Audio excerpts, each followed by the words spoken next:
એ જય શ્રી કૃષ્ણ માં. જય માતાજી. માતાજી મારી રક્ષા કરે, મારો રણુજા વાળો રામદેવ બાપો રક્ષા કરે, મારા હનુમાન બાપા બળ બુદ્ધિ આપે. સીતારામ. એટલે હું લેશો? કણક લઈશ માં. કણક ને અમે દર વર્ષે આવી ચૈતર મહિનામાં. ચૈતર મહિનામાં બધા આખા ગામમાંથી કણક ઉઘરાવી. કોઈ પૈસા આપે, કોઈ કણક આપે, એમ તમને જે પોગો એ આપી શકો તમે. અમે સેવાનું કામ કરીશ માં. એ ખોટી ની છે, ગામે ગામ નીકળી પડે આવા ઉનાળામાં. એ દાદા આમ રાડું નાખો માં, અમે તારે ભીખ માંગવા નથી આવ્યા, અમે સેવાનું કામ કરીશી. એ તમે બોલો માં, હું બધું ભાઈ સંભાળ લઈને વાત કરું છું ને, એમ નો કહેવાય. તો કઈ હોય તો આપો બેન, એમ દાન પુણ્ય છે અમારે.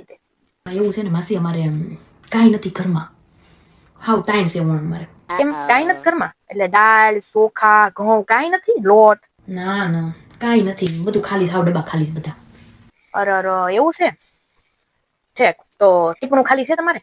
ટીપણું તો અમારે ટીપણું નથી. એટલે ટીપણું અમારે નથી જોતું, પણ અમારે ફાધર છે ને મોટો પેટી છે, એમાં પસામણ ઘઉં પડ્યા છે અમારે, એમાં ગામમાંથી આવેલા.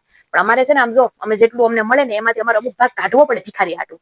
એટલે અમે એમ વિચારતા સવારે આ કોણ ભિખારી ક્યાં આપણે ગોતશું, પણ આ ભિખારી અમને મળી ગયા.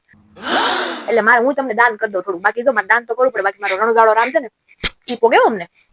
એટલે હાલો બેન મારા હારે, તમે ચિંતા કરો માં. તમે લઈ જાઓ 10 મણ ઘઉં. હા હાલો બેન ચિંતા કરો માં.